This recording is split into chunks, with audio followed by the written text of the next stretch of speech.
Une journée porte ouverte dans le bureau de circonscription d'un député, c'est un événement. C'est surtout l'occasion pour un député de rencontrer les gens qui habitent et animent sa région, de mieux connaître leurs préoccupations et leurs intérêts. Aujourd'hui, le député Luc Thériault annonce officiellement la mise en ligne d'une pétition, une pétition contre le projet de l'oléoduc Énergie-Est. Tous les citoyens qui, depuis le 19 octobre, cognent à la porte ou me sollicitent, m'interpellent parce qu'ils ont besoin de leur député, je ne regarde pas leur couleur de chemise, puis je leur demande pas s'ils ont voté pour moi. Et ça, moi, je trouve ça très important. Je suis très heureux, je suis très fier, je suis très honoré que Mme Crevier ait eu confiance en moi. Et je vais tenter d'être à la hauteur de ces beaux mots à mon égard. Je vais porter cette pétition-là, je vais la parrainer fièrement. Mais surtout, je veux que cette pétition-là soit prise en charge et appropriée par l'ensemble des citoyennes et des citoyens du Québec, tout parti confondu. Moi, si jamais il y a un conservateur qui veut la faire signer puis joindre à nous, je vais le mettre en avant. Et ne vous méprenez pas.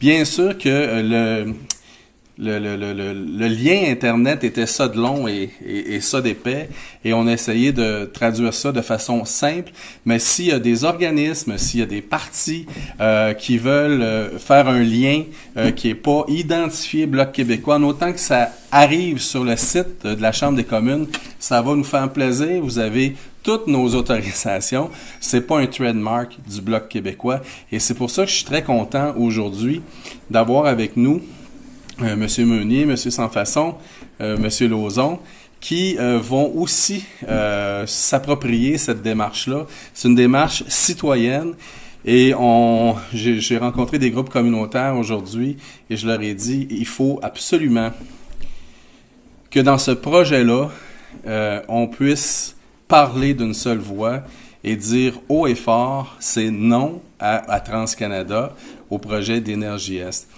Et pourquoi? Très simple. Le développement durable, c'est pas un slogan électoral qu'on jette à la poubelle après une élection. Le développement durable, ça doit pas être une coquille vide. On dit du développement durable, puis c'est pas à vous que, mesdames et messieurs qui militez déjà, et j'aperçois ici Madame Sarrazin du mouvement du regroupement Vigilance Hydrocarbures Québec. C'est pas à vous que je vais apprendre que le développement durable, c'est 3 composantes, à partir desquelles composantes on essaie de mesurer les projets. Tu as la composante environnementale, sociale et économique. Prenons-le projet TransCanada. Au niveau de la composante économique, c'est 0 puis une barre.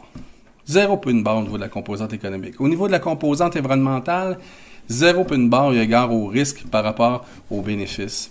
Au niveau social, on va leur dire que c'est 0 puis une barre, parce que un des principes du développement durable, c'est le principe de l'acceptabilité sociale. M. Trudeau s'est mis en position d'arbitre derrière ce principe-là en disant les gouvernements donnent des permis, mais ça prend la permission des communautés.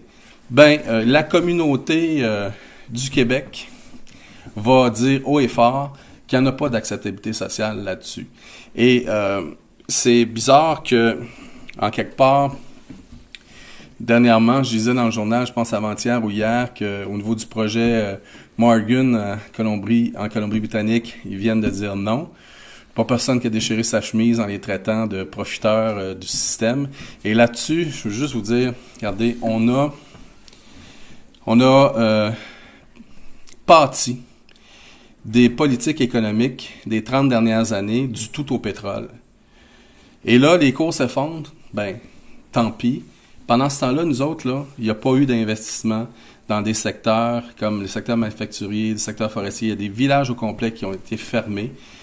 Et pendant ce temps-là, il n'y a personne qui était avait la moindre compassion envers nous. Alors, on ne doit rien à personne. Je ne veux pas rentrer dans les questions de péréquation, mais je pourrais en parler longtemps. Il reste qu'on ne laissera pas le gouvernement, on ne laissera pas TransCanada prétendre que, à certaines conditions, ils peuvent nous passer ce pipeline-là dans la gorge.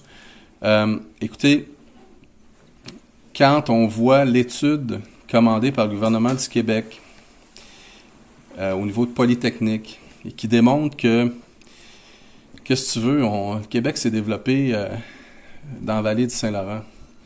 On est plein de cours d'eau. C'est là qu'on puise notre eau potable, que ce soit des aquifères, que ce soit nos rivières. Et c'est ça qui est aussi menacé. Alors, on dit non. Ils ne toucheront pas notre patrimoine environnemental, puis on ne sacrifiera pas notre patrimoine environnemental, nos rivières, notre fleuve, pour tout simplement un développement économique. Ça fait trop longtemps qu'on sacrifie justement la composante environnementale pour du développement économique. Et dans ce projet-là, bien, comme j'ai dit tantôt, c'est 0 puis une barre. Alors, il est temps qu'on se lève et je compte sur tous les Québécois de toutes les couleurs, en termes d'allégeance, sur tous les groupes engagés pour en partir d'autres s'il faut, puis qu'enfin on puisse se tenir debout, puis que le Québec puisse s'enligner pour un virage économique, puis qu'ils prennent un virage vert en matière d'économie, qu'on puisse enfin développer une économie du 21e siècle et non pas du 19e siècle. Alors, je vous laisse là-dessus parce que j'ai plein d'intervenants qui vont avoir des choses aussi intéressantes à dire que moi, mais je suis très, très fier aujourd'hui, que ce soit d'abord une démarche citoyenne, 2, que ce soit diffusé et repris par plusieurs intervenants. Et gênez-vous pas pour transformer l'accessibilité de cette pétition-là sur le site, pour arriver au site de la Chambre. Il y aura aussi un support papier parce qu'on s'aperçoit que il y a des gens, tu sais, qui, au niveau de l'informatique, là, c'est pas convivial pour eux. Alors, ici, le bureau sera toujours ouvert pour que les gens viennent signer, puis j'imagine que les groupes environnementaux, les groupes communautaires vont aussi avoir cette possibilité d'un support papier pour les citoyens. Alors, merci beaucoup.